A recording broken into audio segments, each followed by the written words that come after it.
Welcome to Peak Humans. Today we're joined by Parul Gujral. He's the CEO of Snowball Money, a multi-chain wallet with over 300,000 users, redefining decentralized finance. Parul is a tech enthusiast, blockchain advocate, and self-development junkie with a passion for people and their psychology. He's here to share his insights on the founder's journey, innovation, crypto, and how Snowball is making it easier for users to swap, stake, earn, and invest. Plus, he's going to introduce Snowball's exciting new product, the multi-chain naming service, which is designed to simplify and enhance the user experience in the crypto world. Let's dive in. Parul, great to have you on the show, man. Thank you for having me. If I wasn't brown, you'd probably be able to see me blushing right now.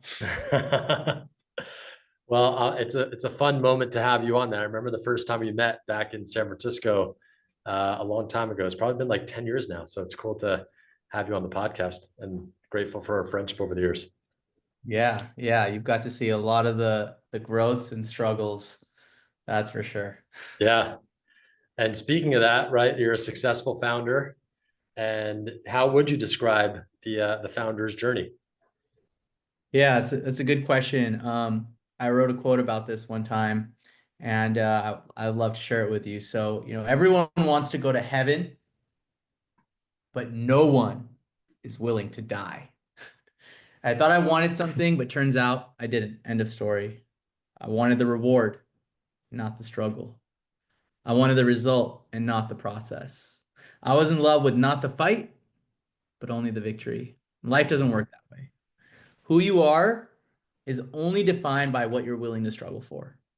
People who enjoy the struggles of a gym, they're the ones who have the chiseled abs. They could run triathlons and bench press a whole house. People who enjoy the long work weeks in politics of the corporate ladder are the ones who fly to the top of it. And people who enjoy the stresses and uncertainties of the starving artist lifestyle are ultimately the ones who make it. So, the founder's journey is not about willpower or grit. It's not another admonishment of no pain, no gain. It's the most simple and basic component of life. It's our struggles determine our successes, our problems birth our happiness, and along with slightly better, slightly upgraded problems, see, it's a never-ending upward spiral. So at any point, if you think you can stop climbing, I'm afraid you're missing the point because the joy is in the climb itself. Dude, spot. That's amazing, dude. 100%. Easier said than done, though, right? Of course, I think as long as you're aligned with your purpose and your why, then there's that difference between discipline and obsession. Mm, Discipline means that you wake up, you push yourself, you do the workout, right? You stay awake late, you just jam the work out because you have to get it done by this deadline. But obsession is that you can't help yourself but to continue to do the work because there's nothing else you'd rather be doing. And so finding ways to prime yourself to be an obsession, that is like part of the key of finding success. And frankly, that obsession, um, you can't just necessarily like summon it like the dragon mhm. to have its fire. I mean, you could prime yourself to do it through working with coaches such as yourself. But what I found it when you build a product, you have different phases. You've got the inspiration phase, right? Oh, this seems like a problem in the market. Maybe I could solve it, right? You have the brainstorm phase. These are the different ways to solve it, right? Then you have the sprint planning, which is like, okay, this is the problem we're solving. We're creating an architecture and framework on how we're going to solve it and what we're going to complete and what we're going to build. Then you have the sprint, right? That's the grind. You keep pushing on the sprint based on what your sprint planning was, and then you have burnout. And once you burn out, the cycle repeats, and Mm. that cycle goes to inspiration, brainstorming, sprint planning, sprint, etc. And that's ultimately like understanding that process is so fundamental important of where you're at. Knowing, yeah, knowing where you are on the journey, having the awareness. Yeah, yeah. And you can also optimize as well if you're a morning person or a late night person. I find myself where it's very, very difficult for me um, to concentrate in the mornings. So I take my morning meetings. And when I'm in flow in the latter half of the day, I have no meetings and I have busy work scheduled. So you do your meetings in the morning. Well, I'm trying to optimize. I mean, these like things like the Aura Ring, etc. Yeah. These data aggregators, Apple Watches. Well, that's not the Apple Watch, but these data aggregators make it really easy to understand about yourself.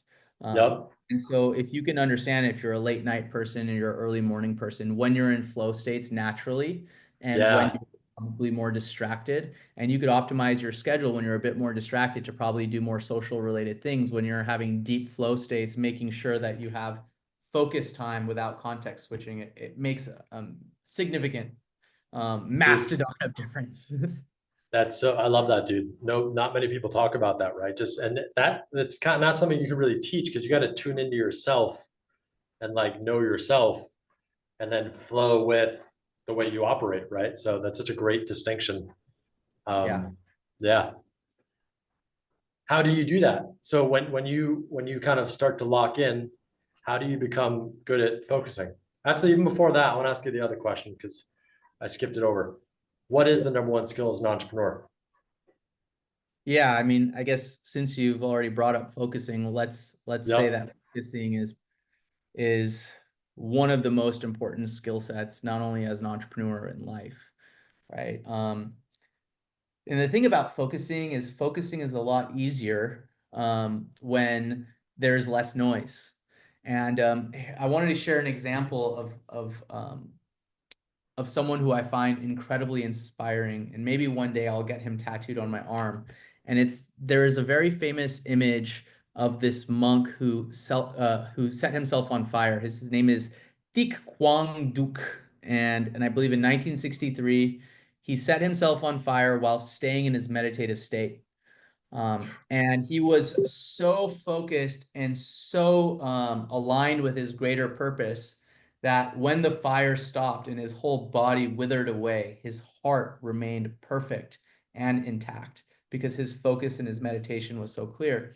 And the lesson of this is it's easy to be centered when things are stable.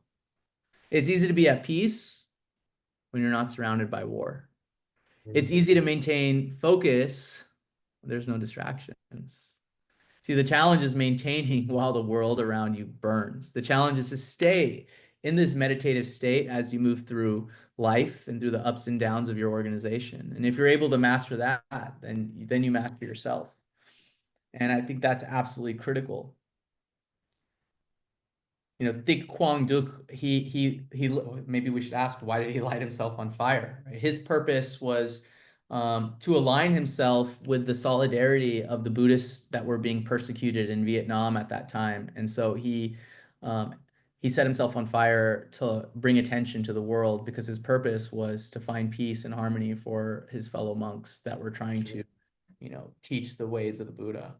And if you can align with your focus and that is your North Star, then you can practice focusing when things inevitably have the highs and lows. Because if you're an entrepreneur, so one time we had this acquisition conversation. We were offered. Fortunately, Snowball's been offered, had acquisition offers a few times through since the beginning of the start of the company. And one time, this acquisition conversation happened with this very, very senior serial entrepreneur who has a very strong track record, and he understands, probably the nuances that at this time I was a very young entrepreneur, not necessarily knowing what I don't know. And we had an advisor, Reese Jones, and Reese Jones, phenomenal advisor. She's also an advisor to Facebook. And after the meeting, Reese had come and told me that the most successful entrepreneurs are two things. They can be clinically diagnosed to be manic as well as being narcissists. And that was pretty like thought-provoking for me because Wow, am I a narcissist? Should I be a narcissist? Am I manic? And the logic behind this is the probability of you being successful as an entrepreneur in the course of 10 years is like a fraction of a fraction of a fraction of a percent. In 10 years, eh, it's extremely likely that whatever you start will be dead, right? And it's very unlikely that you'll raise your seed round, right? And if you raise your seed round, it's very unlikely you'll raise your Series A. And if you raise your Series A, very unlikely to Series B. And so the probability is so stacked against you, such that if you weren't delusional and manic and crazy person and cared about yourself more than anything else, because as an entrepreneur, you and the company become one, right? If you don't think, if that is not your purpose, then it's very, very hard to overcome these things. And that requires you to maintain absolute pristine focus when we live in this world of endless amount of distractions. Wow. Yeah, dude, that's wild, man. So how do you practice concentration? Yeah, I mean, first is like trying is to dissect and understand, how to focus, right? And what focus is. Focus is the ability to keep your mind on a certain topic for an extended amount of time until you consciously choose to shift your concentration onto another topic. Mm, So it's an art and science, right? It's a science because there are clear calculated steps to achieve concentration. And it's an art because it takes practice and repetition. And like the mind is a garden. So the seeds that you water are the seeds that grow.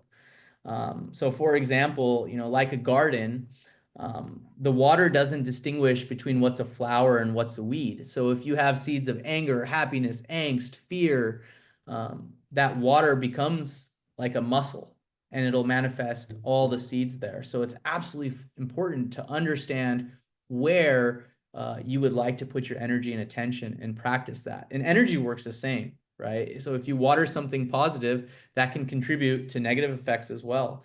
But if you practice concentration and own that concentration, um, it's like a muscle. Think of it this way: we sleep 6 to 8 hours a day. We're awake, most of us, about 16 hours a day. So what's competing for your attention?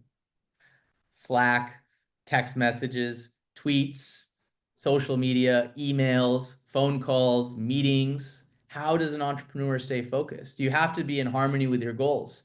And so Nikolai Tesla says the secrets of the universe comes in three forms: energy, vibrations, and frequency. All things have energy, all energy vibrates, and all vibrations are at a certain frequency.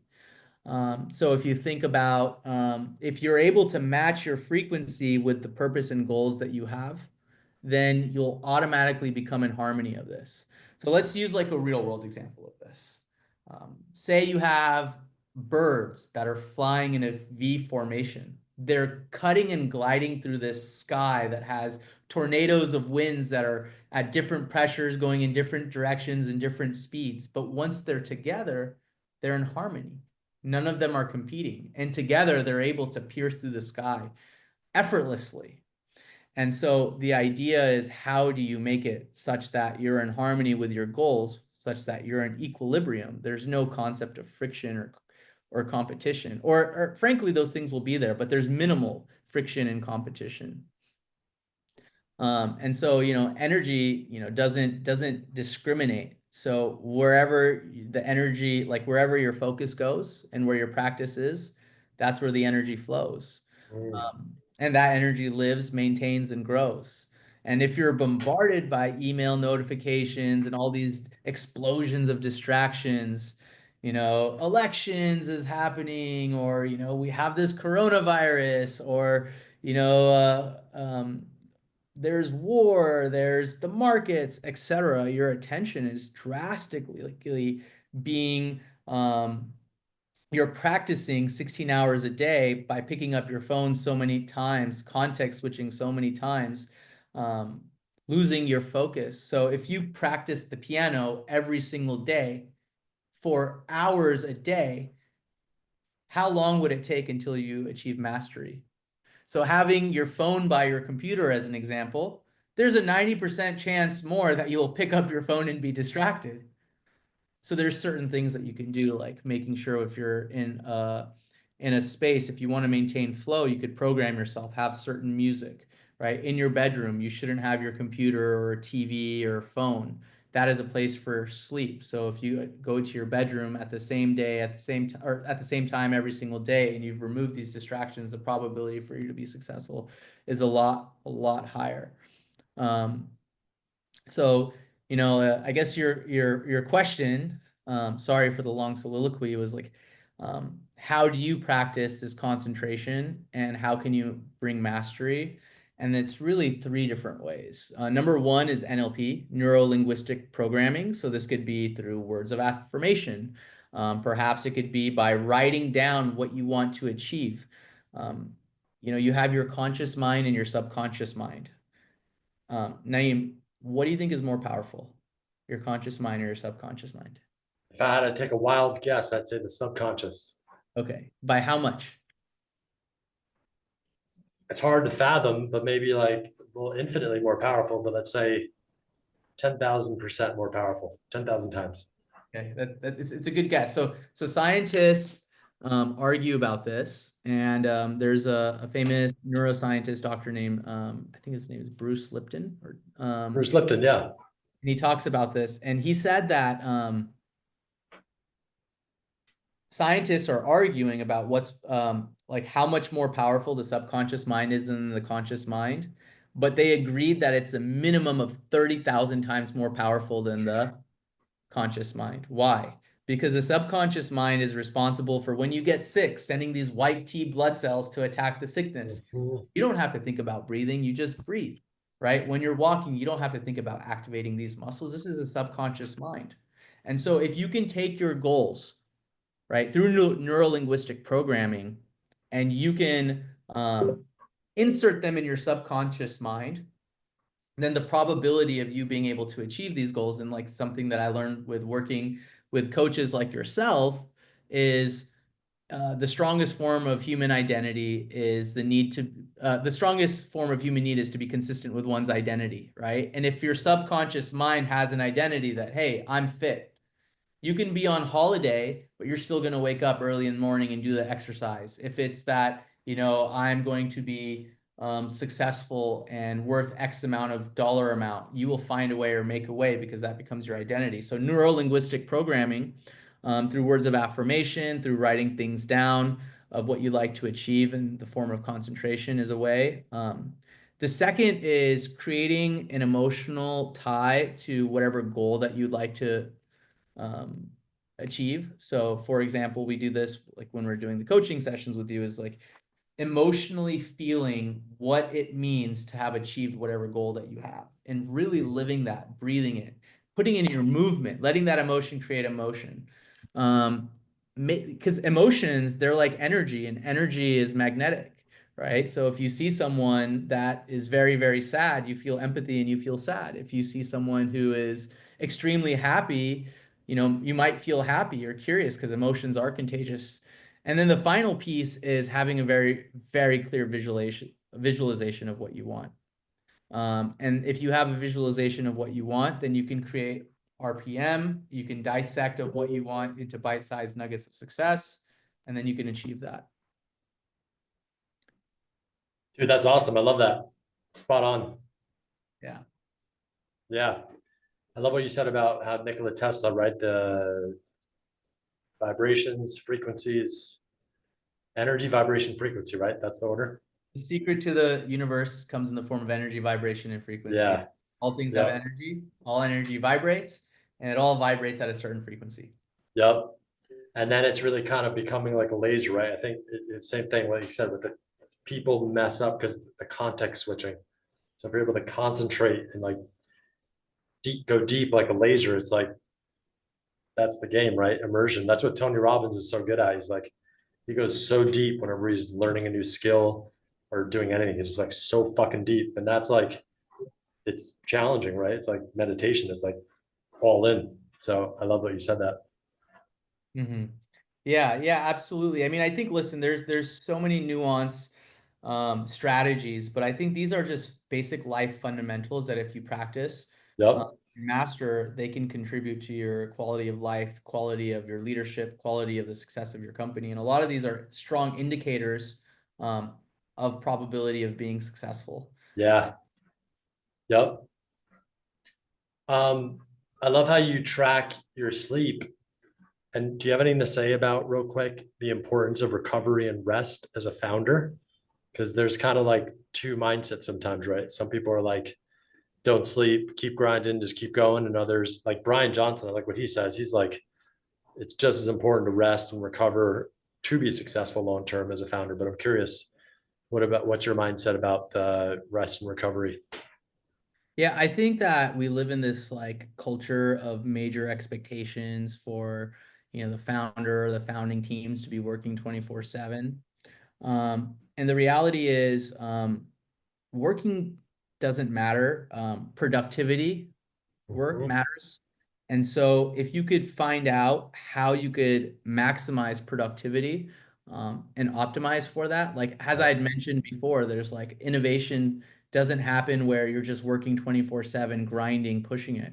Innovation is happening at different phases. So understanding where you are in the cycle, is super important. So when it comes to like rest and recovery, like I would say it's more important for you to understand your times of productivity, as I mentioned before. Are you more Mhm. productive at nighttime or are you more productive in the morning? And there's certain people that require significantly less sleep, but they could operate um, at an extremely high productive level. An example of this is my big bro, Sam Zaid. He was a founder of Get Around. He can put in, 18, 20-hour every days, 7 days a week, and sleep on the couch and wake up. And we see these patterns a lot. And really it comes down to like priming yourself to being an obsession. And if you Mhm. can find a way to obsession, then you don't have to worry about getting enough sleep. You don't have Yeah. to worry about all of these important things. Things will automatically find themselves in harmony. Probably the most effective thing you can do is understanding when you're naturally in flow states Mhm. and optimize your schedule around this. Now, I Yep. will say that like this is helpful as a barometer for me to understand um, how much how likely I am to get sick. For people that can't see it, you're talking about your aura ring right now, Ah, right? the Aura Ring. Yeah, yeah, yeah. That's right. That's right. Talking about the Aura Ring. And it's a good barometer to see how likely I am to get sick. How likely, and obviously, if you're well rested, then it's much easier to be in flow states and have to be more Yeah. productive in deep work. But it's super important for you to test this yourselves. And really, like we live in this age of data and AI. You can export this data and put it in OpenAI or any other LLM and get a plan and strategic feedback on how you could optimize. Yep. I It's recommend doing it if incredible. you haven't done that. That's what I think is cool. And that's what I do with my clients. It's you can actually manufacture flow states too, right?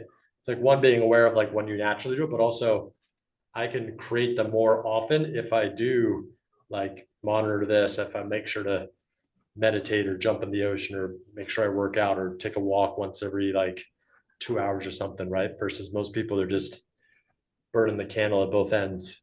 My friend, he's an actor in New York, and he said that to me yesterday. I'm like, come on, man, we talked about this. Yeah. Um, but real quick, I want to ask you one question, and then I want to pivot to some business stuff and Snowball Money. But what's the value of that you found in having a coach? Why is it important? Yeah. So, we live in this therapy culture where when something goes wrong, we talk about our feelings. And that's important. No question, it's absolutely important. But what I find is the top performing founders, executives, players, athletes, they have a team of coaches. You have, a founder will have a board of directors that's holding them accountable, but also giving them strategy. Michael Jordan had 3, 4 coaches that make sure that his shot, stayed perfect and helped him with, the mechanics of his shot to make sure he's at the top of his game. And a coach is good for 2 reasons. Number probably the greatest reason is you have this accountability buddy Yep. who will create a framework for you. which is based off of logic. And this framework is going to maximize the probability of success. So it's not just YOLO figuring it out. And then secondly, hold you accountable. And it's really important to do reflection, whether you're a founder, right, an executive, reflection on yourself, reflection on the activities you've done in the business, looking at analytics, and let this drive your future. And I find that like the construct of having a coach is like can be the X factor. And the reason why is you don't know what you don't know, and everyone, it's not you need a coach, to survive. It's or a coach to be better. You need a coach to be the best. And Mm. frankly speaking, your competition, they're working more hours than you are, right? They have more funding than you, right? They may have a bigger team than you, right? They may have more customers than you. How are you going to compete? So having a coach is really, really important. And this fundamentally has been practiced by the top executives. You see the top hedge fund managers of the world that have biggest sums of capital. They still have coaches that are challenging them and helping them continue to evolve in their game. Love that, man. Awesome. So you just launched your new product, the We haven't multi-chain launched it name. yet. It's in testnet. Oh, it's in testnet. Okay, you're launching it, or it's in testnet. The multi-chain naming service. I'm gonna have you tell us about that. But even before that, what is this? What is the evolution of finding product market fit? Yeah. So, interesting question. So probably referencing, I wrote a series on Forbes with the former chief digital officer of Forbes on how to find product market love. We talk about this at length. And so finding, like when you have this idea, right, you're saying that there's something wrong with the world. And we see that this problem exists. And this problem is massive and we must fix this, right? And oftentimes two things happen when you're trying to find product market fit. As a team, you realize that you're solving the wrong problem or you're solving the right problem incorrectly. Mm. So finding that out is very important. And I think one of the founders of 500 Startups had mentioned to me that there hasn't been a company that has gone through 500 startups that found product market fit within the first 2 years of starting the company. And finding product market fit is like navigating through this world of apex predators, right? You take your product to the ocean and you get breached by the sharks that are the venture capitalists. So then, oh, you don't have product market fit, you don't have enough users, you don't have enough revenue, etc. You go to the forest and you get mauled by the bears, which is perhaps the regulators, especially in my industry of blockchain. This doesn't have regulatory paths to success. Maybe there's not a regulatory path to success. You have to get these certain licenses or hit these certain prerequisites to be able to do this. You go into the mountains and you get clawed by the mountain lions, which are your users and your customers, right? Perhaps the product is not the right product, or it is the right product, but it's missing these major components. And so when you're starting a company and you're taking that company through this world of apex predators, every single apex predator that you come across, if you don't die, you must evolve. And I find those companies, and frankly, those people who are the happiest, um, lean in the face of change and are detached with how things should be, but are attached with how things are and are constantly leaning into the face of change as effortlessly as possible. Wow. Yeah. And can you tell us about, well, a little bit about Snowball Money, and then also maybe your new test net with multi-chain naming service? Yeah, so we've been around for about 7 years now. Snowball, we build infrastructure, we built different decentralized applications and products. We've done it for the last 7 years. We went into the market by emulating the user experience of a mutual fund, allowing people to invest in a portfolio of cryptocurrencies that automatically rebalance. But in 2020, we pivoted to being early innovators to decentralized finance. And we launched a multi-chain DeFi wallet. You can download that on iOS or Android. It makes using decentralized finance really easy. So you can swap your tokens, deposit it for yield. You can do different bounties to earn free airdrops. And you can do all these activities that would allow you to become self-sovereign with your funds. Um, and we built a launch pad as well, where we incubate, we invest, and we launch projects to our user base. Within Snowball, we built an ambassador program that had over 1 million people on it through a mini game, which is on web and on Telegram. And for the last year and a half, we've been trying to solve um, the user experience problem within blockchain. And so we realized that the way people are transacting in the traditional world, let's say through Venmo, PayPal, Zelle, you have your first name, your last name, or your phone number as your username. And you can't transact from Zelle to Venmo or from Venmo to PayPal, but you can only transact within Venmo and Zelle and Zelle. And blockchains are their own environments with these like 39-bit public keys.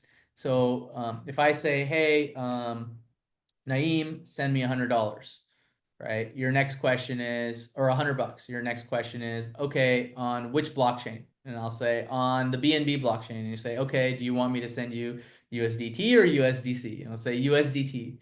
Then you say, okay, send me your wallet address for the BNB chain or your EVM wallet address, and I'll send you that. And then you'll send a test transaction for $10. Okay, I got the test transaction. Then you'll send the monies, right? And so we find that this whole process is extremely broken. And we've created this product, which is this multi-chain naming service, modular.name. You can go check it out right now. It's on testnet. I think it has tens of thousands of people on it already on testnet. But the concept is you create one username, and that is your username on chain. And what is the biggest country in the world? Biggest geographically or biggest with population? China. However you want. Okay, what is the biggest economy in the world? China or US? US. Okay. Technically, most people would say US. So I would argue Yeah. that the biggest country in the world where people live is the internet.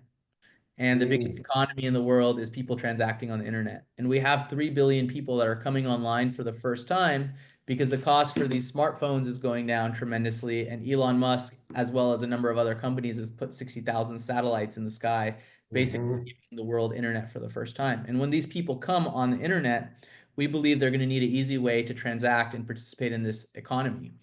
And if you're participating in blockchain, you may know that you'll need if you're on Hedera, you have a specific Hedera wallet address. If you're on Ethereum, you have a specific Ethereum wallet address. If you're on Solana, you have a specific Solana wallet address.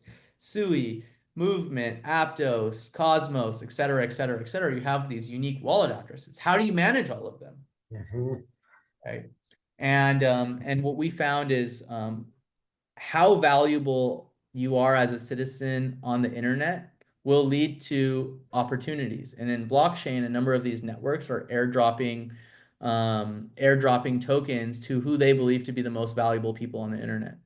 For example, if you're doing a lot of transactions, if you're voting in governance, if you're deploying, decentralized applications, then you'll be targeted to be given tokens to. So our product allows people to get a username, connect their multiple wallets across different blockchains, um, and then get a reputation score. And this reputation score shows how valuable you are on the internet and the probability of you getting airdrops from these networks that are launching.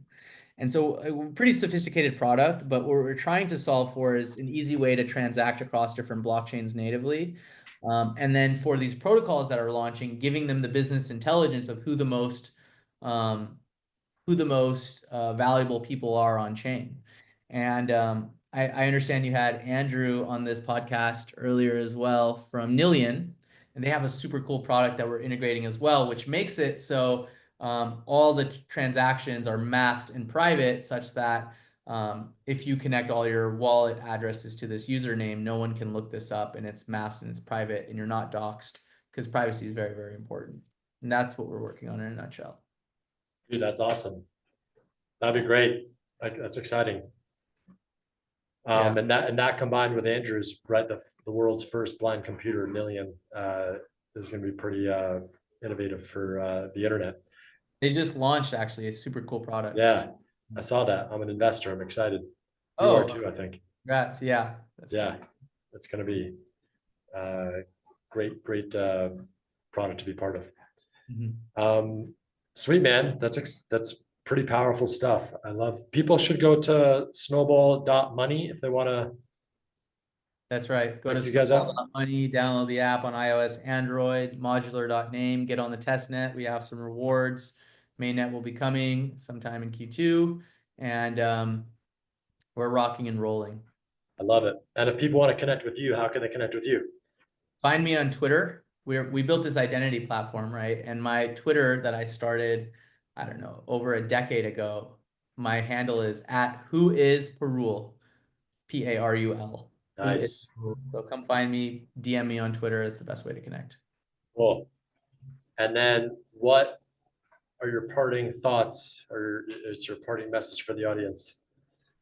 Well, I mean, I have a lot of different wisdom that I could share with the audience, but probably to conclude, I guess the audience of this is what, entrepreneurs, is that right, Naeem? Yeah, entrepreneurs into growth and mindset mainly.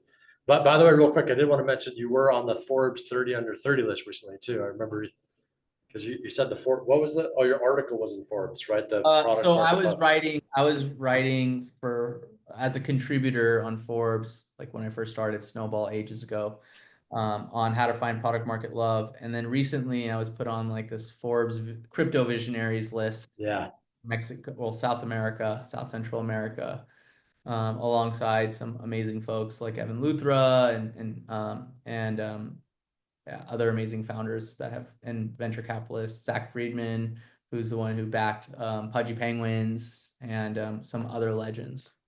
that's epic, man. Yeah. Yeah, I mean, I guess like to conclude, I'll leave with kind of I guess thought-provoking idea that you may agree with or disagree with. And this was like actually a big focus of what the writing on Forbes was about as well. And that's how to find product market fit or product market love. And what I found was that the most happiest and successful entrepreneurs, as well as companies, have mastered three things. Right? Well, they've mastered one thing. They basically became a religion. And what is a religion?